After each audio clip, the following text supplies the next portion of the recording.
자, 오늘 제목은 역시 자본, 생산성, 소득입니다. 자본이 우리 인생을 살아가는데 키워드입니다. 그 하나만 알고 있으면 돼. 우리가 사는 사회가 자본주의 시장경제입니다. 자본주의 시장경제예요. 아무도 자기 대신 생산성을 발휘해 주지 않습니다. 자기가 가진 자본만큼만 생산하고 그것만큼만 소득을 올려요. 세상 인심이 그렇지 않아. 그 말은 그때 느닷없이 세상이 뭔데 물으면 금방까지 알았는데 몰라. 그러죠? 세상 인심이 그렇지 않아. 세상이 뭔데? 네, 자본주의 세상입니다. 자본주의 세상이에요.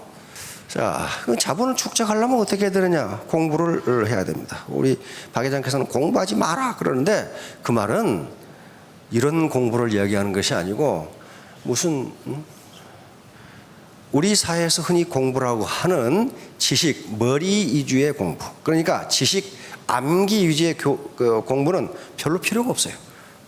별로 필요가 없어. 그래서 우리 이 선조들은 공부를 세 가지로 봤습니다. 원래 공부는 수신을 이야기하는 거예요. 수신. 자기 몸을 닦는 거란 말이에요. 수신, 수련. 예.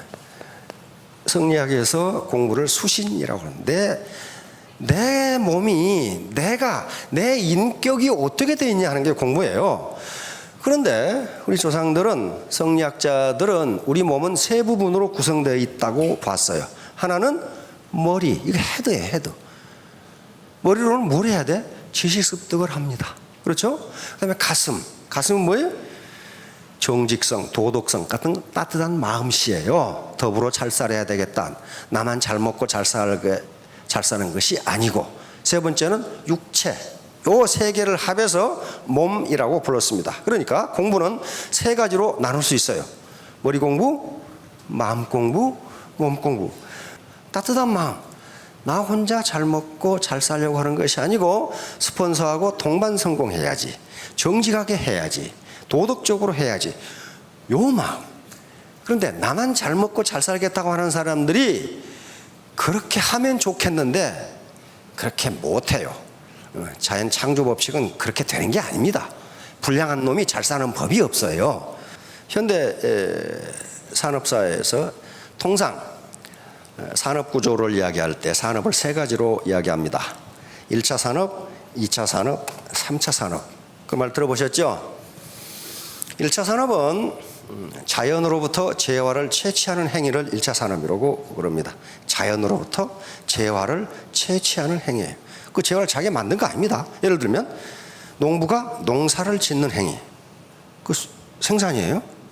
어부가 바다에서 물고기를 잡는 행위, 물고기 자기 키운 거 아닙니다. 그런데 자연으로부터 재화를 채취하는 행위를 생산이라고 불러요. 광부가 땅에서 석탄을 캐는 행위, 땅에 있는 거 캐냈을 뿐인데 그것도 생산이라고 불러요. 이걸 1차 산업이라고 부릅니다. 특히 광업은 2차 산업에 포함시키는데, 그 다음에 2차 산업은 기존의 재화를 가공하거나 변형하거나 개조해서 새로운 재화를 만드는 행위를 2차 산업이라고 그래요. 예를 들면 임업업자가 산에서 통나무를 베어오면 그 통나무를 가지고 의자를 만들고 식탁을 만들었다. 그것도 생산이라고 부른다. 그걸 2차 산업, 제조업이라고 불러요. 3차 산업은 서비스를 창출하는 행위예요. 서비스를 창출하는 행위. 예를 들면 교수가 대학에서 강의를 한다. 이건 교육 서비스 창출이거든요. 음악가가 무대에서 노래를 부른다. 음악 서비스의 창출이에요. 미술가가 그림을 그린다. 이게 전부 서비스 창출이에요. 그 다음에 운송업자가 운전을 한다. 이것도 서비스 창출이에요. 왜 서비스 창출이라고 부르냐면은 그 서비스를 소비할 때에 소비하지 않는 것보다 인간의 효용이 올라가면 그걸 생산이라고 부릅니다. 예를 들면 마사지업소에서 마사지를 했다. 그 마사지를 하는 행위는 뭐예요? 서비스의 창출이에요. 마사지를 받는 것보다 받지 않는 것보다 받는 게 내 만족이 올라간다면 그 행위를 생산이라고 본다. 그 말이에요. 생산이라고 본다. 그런데 경제가 발전하면 발전할수록 어떤 사람이 커져요? 서비스업이 사정없이 커집니다. 우리 농림수산업이 1960년대, 70년대까지만 해도 우리 GDP의 거의 절반이었어요. 1차 산업이. 근데 그게 점점 가다가 지금은 1차 산업이 우리 이 국민 총생산 중에 차지하는 비중이 3%밖에 안 돼요. 3%밖에 안 돼. 나머지 30%, 한 25% 정도가 제조업 2차 산업이고 나머지 70%가 3차 산업이에요. 서비스업이에요. 왜 그렇게 서비스가 소득이 올라갈수록 서비스업이 커지느냐? 그것은 1차 산업과 2차 산업은 욕망의 포화 상태라는 상태에 이르러 버려. 참 말 더럽게 어려운 소리 하죠. 근데 이게 무슨 얘기냐 하면은 지금 내가 배가 고파. 이때 밥 한 그릇을 먹으면 어때요? 욕망이 최도로 들어요. 욕망이 최도로 돼요. 그러니까 이게 밥그릇 수예요. 이게 내 욕망, 유틸리티 수준이에요. 아무것도 안 먹으면 욕망이 제로예요. 그러다가 밥을 먹기 시작하면 점점 만족이 올라가. 배가 딱 부르면 만족이 극대가 돼. 그런데 야 임마, 너 한 그릇 더 먹어. 더 먹으면은 욕망이 올라가는 게 아니라 떨어져. 그렇죠? 그래가지고 2그릇 먹여 3그릇 먹으면 어떻게 되나? 욕망이 여기는 마이너스가 돼. 이제 안 먹는 것만 못해.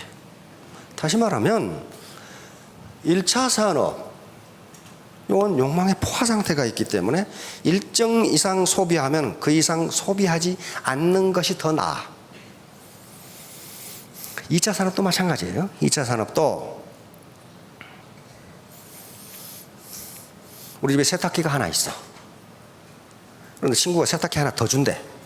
옳다 됐다 하고 저쪽 베란다 저쪽에 놨어. 어떤 놈이 또 하나 준대. 어떤 놈이 또 하나 준대. 어떻게 되나? 세탁기가 일정 대수가 넘어가면 없는 것이 더 나아요. 다시 말하면 2차 산업도 욕망의 포화 상태에 들어가. 그러나 3차 산업은 욕망의 포화 상태에 이르지를 않아요. 이르지를 않아. 과거에는 배만 부르면 됐을 때는 그 쌀맛이 어떻는가 관계없이, 농약을 했는가 안 했는가 관계없이 배만 부르면 됐어요. 그러나 점점 어떻게 돼? 어떤 것이 맛이 좋은가, 어떤 것이 유기농인가, 어떤 것이 안전한가, 이걸 찾기 시작해. 전부 서비스화하기 시작해. 제조업도 마찬가지입니다. 텔레비전 지금 기술 수준이 거의 세계적으로 거의 동등해요. 그러면 과거에 어떤 텔레비전이 고장나지 않는가, 그 기능 가지고, 그 기술 가지고 고르지 않아. 어떤 것이 디자인이 좋냐 이렇게 나오는 거예요. 휴대폰도 마찬가지예요. 어떤 것이 디자인이 좋냐, 어떤 것이 서비스가 더 좋냐. 다시 말하면 모든 산업이 서비스화하고 있어요. 왜? 서비스는 인간이 욕망의 포화 상태에 이르지 않기 때문에 점점 서비스가 추가되지 않으면 어느 것도 팔 수 없어요. 그렇게 됐어요 지금. 그런데 이제 산업을 1차, 2차, 3차 산업으로 나누는 것은 한계가 있다. 그래서 미국의 어떤 경제학자가 설득산업이라는 개념을 도입했어요. Persuasion Industry. 현대의 모든 산업은 고객을, 소비자를 설득하지 않으면 그 기업은 망한다는 거예요. 그렇죠? 전부. 그래서 전형적인 자기 시간의 100%를 설득에 쓰는 사업. 그래서 몇 가지 쑥 들어가는데 지금은 전부 다야. 설득 산업이. 예를 들면 광고업체. 요즘 텔레비전에서 선전 무지무지하죠. 근데 나는 어떤 것은 말이지, 저지 뭘 선전하려고 저 얘기하고 있는지 모르는 게 있어. 근데 젊은이들은 또 금방 알더라고. 우리 아들도 보면 저게 뭐냐 그랬더니 뭐라고 그러더라고. 근데 나는 암만 생각해도 모르겠어. 다시 말하면 그 광고의 타겟이 누구라는 거예요? 젊은이들라는 거예요. 다시 말하면 어떤 광고의 타겟을 잡아가지고 그걸 설득하기 위해서 지금 그러는 거란 말이에요. 그럼 광고업은 전부 100% 설득업이죠. 회사의 홍보 업무는 100% 설득이죠. 컨설팅 전부 설득이죠. 심지어는 모든 교사, 교수들은 설득 산업에 종사하고 있어요. 학생을 설득해야 돼. 내 지식을 어떻게 잘 설득해서 전수하느냐 하는 문제예요. 모든 기업에서 최첨단 공격군, 이 공격군이 망하면 다 망하는 거. 이게 마케팅이에요. 마케팅. 시장에서 팔아야 돼요. 아무리 제품을 잘 만들고 디자인이 좋아도 시장에서 안 팔리면 그 기업은 망하게 돼 있어요. 그렇죠?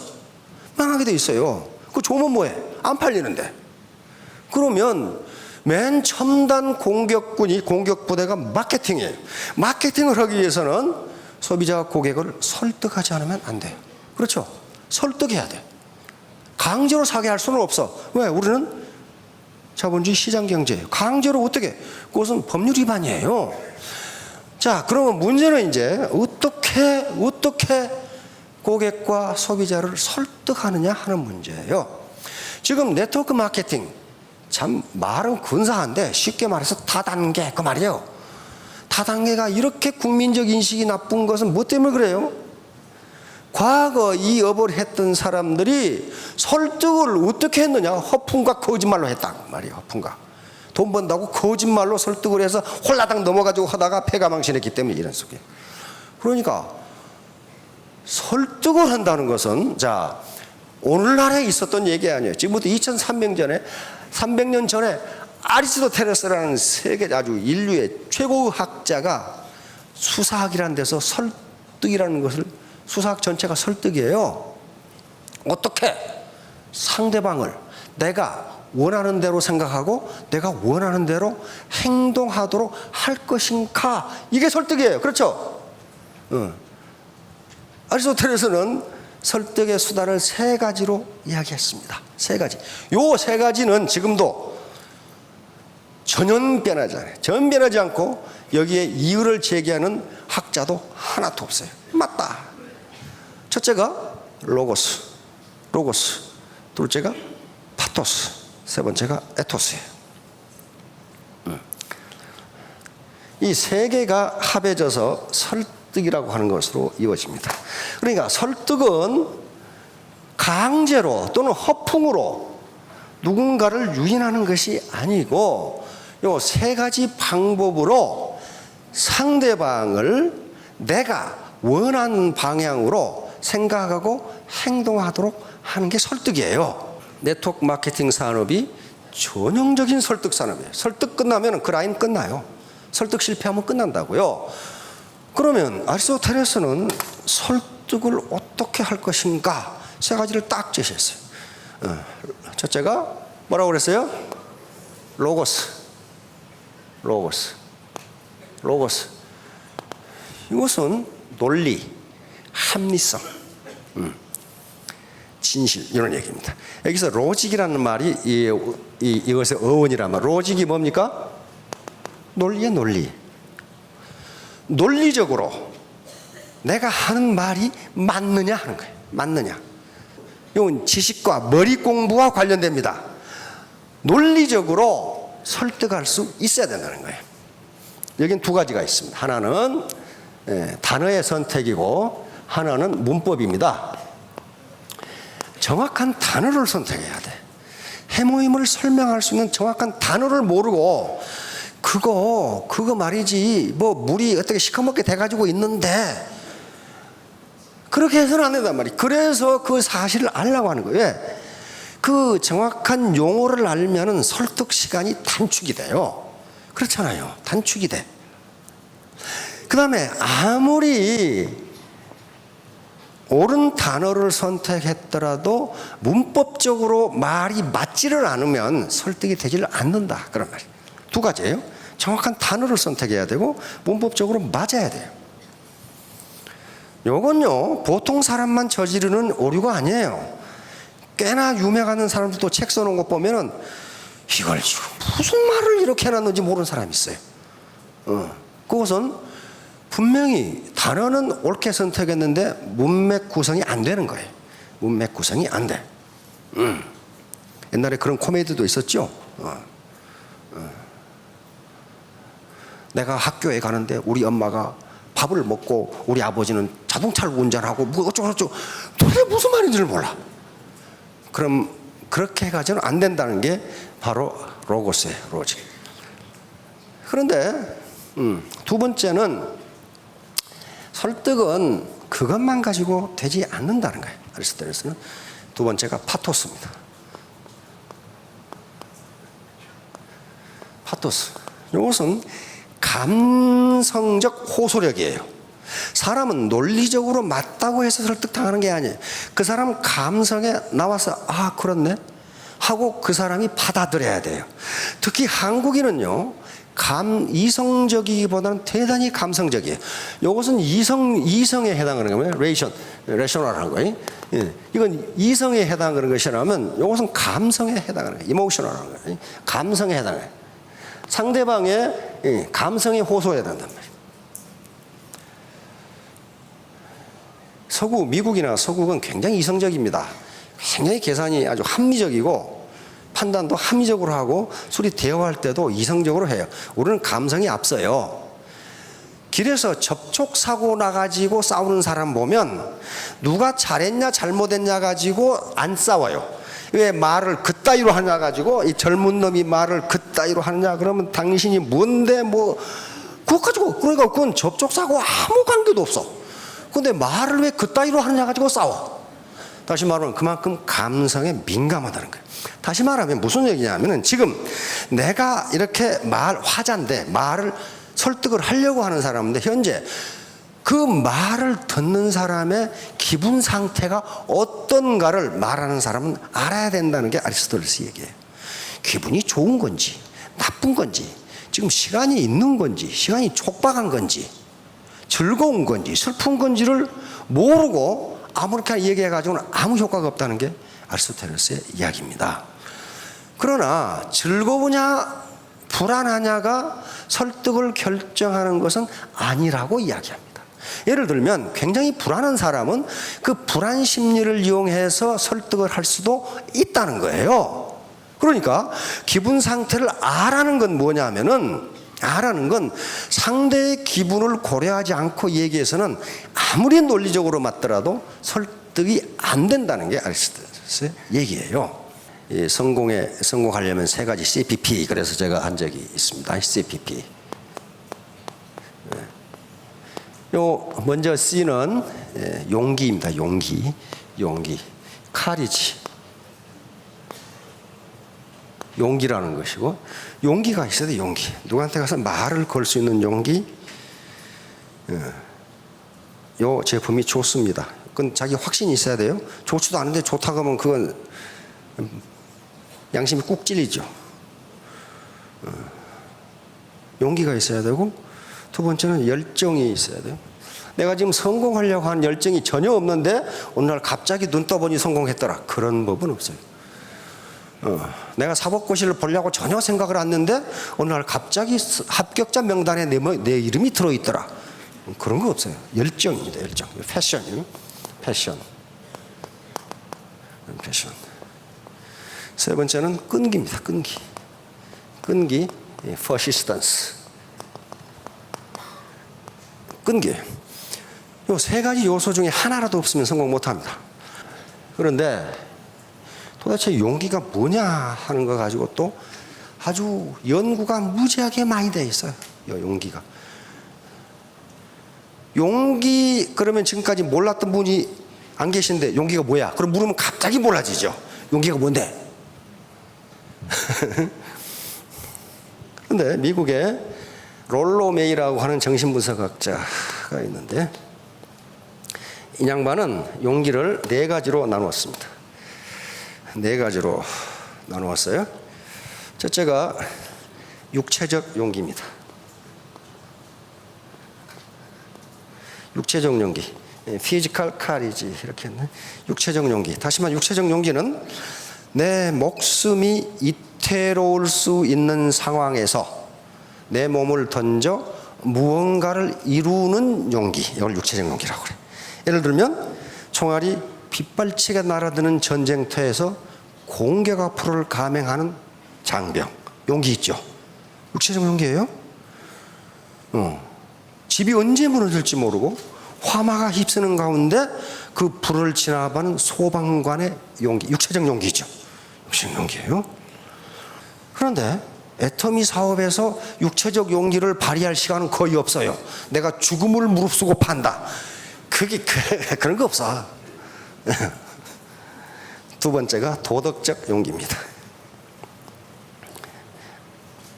도덕적 용기. 이걸 모럴 칼리지라고 부르는데 모든 각국의 사관학교에서 길러주려고 하는 용기가 도덕적 용기예요. 웨스트포인트 이 안내서에도 웨스트포인트에서는 도덕적 용기를 기른다. 이렇게. 도덕적 용기라는 것은 옳은 것을 옳다하고 옳지 않은 것을 옳지 않다고 말할 수 있는 용기. 그래 됐어요. 옳은 것을 옳다하고 옳지 않은 것을 옳지 않다고 말할 수 있는 용기. 이게 가장 어려워요. 무지무지하게 어려워요. 이거 저것은. 그래서 이걸 길러주려고 하는 거예요. 예를 들면 회사에서 부장이 김 과장 그거 말이야 이렇게 뒷구멍으로 좀 빼가지고 우리 집이랑 갖다 놔. 그러면 부장님 그건 옳지 않습니다. 그럼 어떻게 돼요? 그 뒤부터 핍박이 오기 시작해. 진급도 안 되고 말이야. 도덕적 용기는 반드시 도덕적 용기를 발휘하는 사람에게 핍박이 옵니다. 손해가 끼죠. 손해가 와요. 그럼에도 불구하고 그렇게 하라는 거예요. 지금 도덕적 용기 이게 제일 어려워요. 그래서 각군 사관학교에서도 도덕적 용기를 기른다 이렇게 됐어요. 그러니까 애터미 사업이 당신에게 손해를 끼치지 않는다라고 말할 수 있으려면 자기가 확신이 있어야 돼. 자기 확신이 없는데 그렇게 이야기할 수는 없어요. 요놈을 이용해서 내가 돈 벌어야지. 그러면 다 들통나. 세 번째는 사회적 용기라고 불렀어요. 사회적. 소셜 카리지. 사회적 용기는 모르는 사람과도 친해질 수 있는 용기예요. 사회는 내가 아는 사람이 그렇게 많지가 않아요. 고작해야 뭐 이웃 알고 동창생 알고 친인척 아는데 그 말고 내가 모르는 사람과도 서로 주고 커뮤니케이션을 할 수 있는 용기, 이 사회적 용기라고 불렀어요. 그래서 비즈니스를 하는데 성공하기 위해서는 반드시 사회적 용기가 필요하다고 이 사람은 지적하고 있는 거예요. 사회적 용기가 없는 사람은 어떻게 하느냐? 자기와 친한 사람끼리만 끼리끼리 모인다. 그렇게 해가지고는 아무것도 안 된다는 거예요. 사회적 용기는 내가 잘 모르는 사람과도 교류를 할 수 있는 용기. 네 번째 마지막으로 창조적 용기라고 말해요. 창조적 크리에이티브 카리지. 크리에이티브 카리지는 내가 옳은 것을 옳다 하고 옳지 않은 것을 옳지 않다고 얘기했는데 그걸로 끝나지 않고 그러한 새로운 패러다임을 이 조직에 심어놓고자 하는 게 창조적 용기다 그랬어요. 다시 말하면 이 다단계판이 아주 형편없기 때문에 애터미가 네트워크 마케팅의 역사를 새로 쓴다. 이게 창조적 용기란 말이에요. 그게 보통 저항이 있는 게 아니에요. 그렇게 잘 되지 않습니다. 엄청난 저항이 있어요. 그럼에도 불구하고 그것을 실천할 수 있는 용기, 이게 창조적 용기. 그러면 다단계판에도 다 이게 해당이 되겠네요. 그렇죠? 열정도 그러면 어떻게 돼? 육체적 열정이 있고, 이건 몸으로 바쁜 거예요. 몸으로 바쁜 사람은 일만 저질러 오는 사람이 많아 또. 일만. 몸으로 바쁜 사람들이 주로 조폭들이에요. 엄청 바빠. 그러면 육체적 열정이 있고 도덕적 열정, 사회적 열정, 창조적 열정이 있겠죠. 끈기도 마찬가지예요. 육체적 끈기가 있고 도덕적 끈기, 정신적 끈기가 있는 사람들이 있어요. 이건 포기하지 않아요. 사람들은. 사회적 끈기, 그 다음에 창조적 끈기. 그러니까 그런데 이 파토스라는 덕목은 페이션스, 다시 말하면 끈기와도 관계가 있답니다. 열정인데 열정이 주연자의 물끝을 하다 식어버리면 아무 소용이 없다는 거예요. 그게 페이션스, 끈기 있게 열정을 하는 경우에 설득이 된다는 거예요. 열정을 발휘하는 거예요. 자, 세 번째는 이제 에토스입니다. 에토스. 요것은 현재 윤리라고 하는 에틱스의 어원입니다. 에틱스.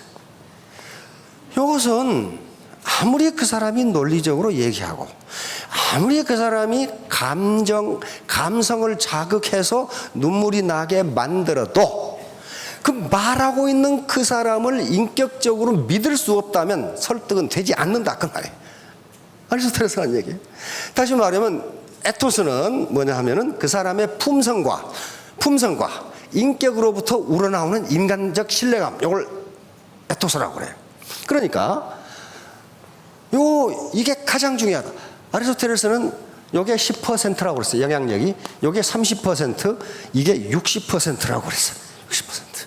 다시 말하면 아무리 좋은 물건, 이거 절대 제품, 절대 가격이다, 무지 좋다, 당신 가게에 도움이 된다, 어쩐다.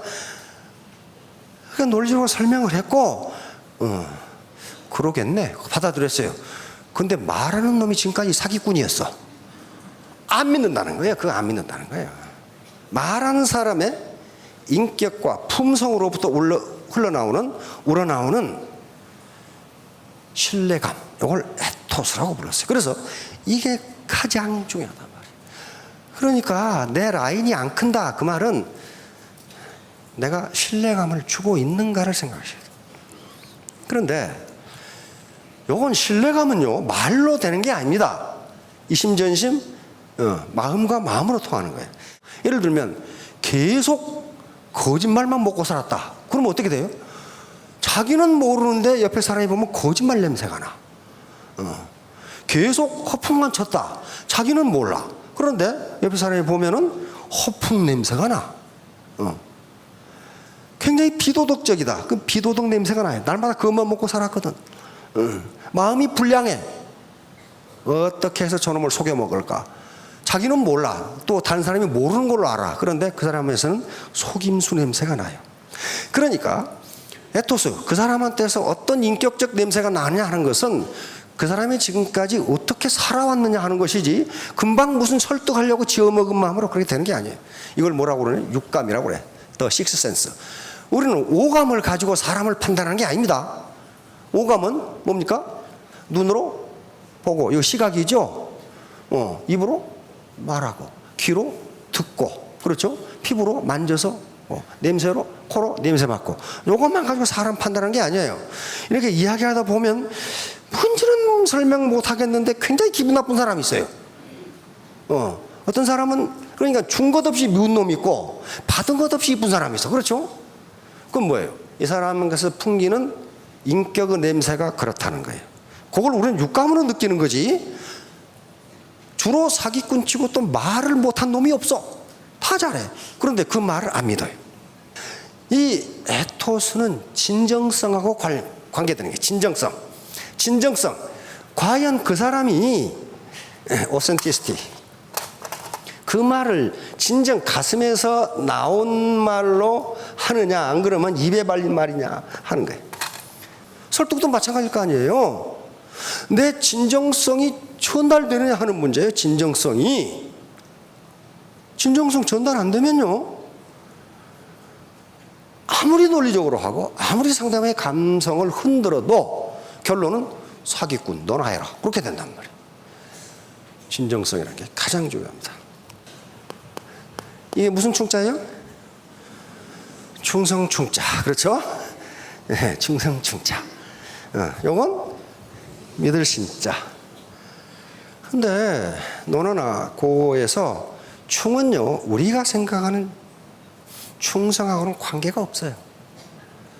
이게 우리 조선왕조에 들어오면서, 근대로 들어오면서 이게 조폭들이 보스에게 충성하는 것을 충성 그러는데, 그 논어에서 얘기하는 충은 전혀 관계가 없어요.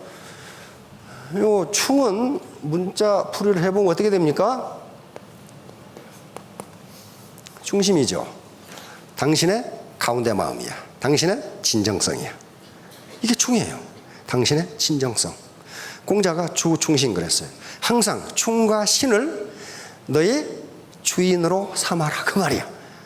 충과 신을. 그러면 공자가 누구 보스한테 충성한 얘기예요? 아니에요. 당신의 진정한 마음을 내보내라, 그런 말. 진정한 마음, 가운데 마음, 거칠한 마음 말고, 거기다 도색한 마음 말고, 네 중심, 가운데 마음, 이것이 충이에요. 주자도 그렇게 해석해놨어요. 자기 마음을 다하는 것을 일러 충이라 한다, 그래놨어요. 충이라 한다. 그러니까 그때 사용하는 충은 전혀 다르죠. 그러니까 공자가 주충신, 충과 신을 네 주인으로 삼아라. 그러면 군자가 된다 그랬단 말이에요. 군자가 된다. 신은 믿을 신자입니다. 믿을 신자. 신을 주자는 뭐라고 해석해놨냐면은 말이 당신의 행동으로 진실하다는 걸 보이는 것, 이걸 신이라고 그랬어요. 말은 아주 반반하게 하는데 뒷구멍으로는 자기 주머니 채우려고 한다. 요건 신뢰를 할 수 없다 그런 말이에요. 신뢰를 할 수 없다. 자, 이제 요 얘기를 왜 하냐면 이런 것들이 자본이에요. 요 로고스, 파토스, 에토스, 요걸 잘하면 설득을 해서 자기 라인이 늘어날 거 아니에요. 늘어나면 어떻게 돼요? 생산성이 늘어서 소득이 늘어요. 하나하나가 자기 자본을 지금 증가시키는 행위예요, 이게. 안 그러고 엉뚱한 방법, 하지 말라는 방법으로 돈을 벌려고 하면 마치 두레박줄은 짧은데 깊은 우물에서 물을 기르려고 하는 것 똑같아요. 결국 거꾸로 채워키고 말아요. 그렇게 되지 않습니다. 자본주의 시장 경제가 그렇게 호락호락하게 그렇게 되지를 않아요. 자, 어떻게 해서든지 여러분들이 자기 자본을 늘려서 5년 후, 3년 후에 모두 로얄 마스터, 스타 마스터가 되시기 바랍니다. 네, 감사합니다.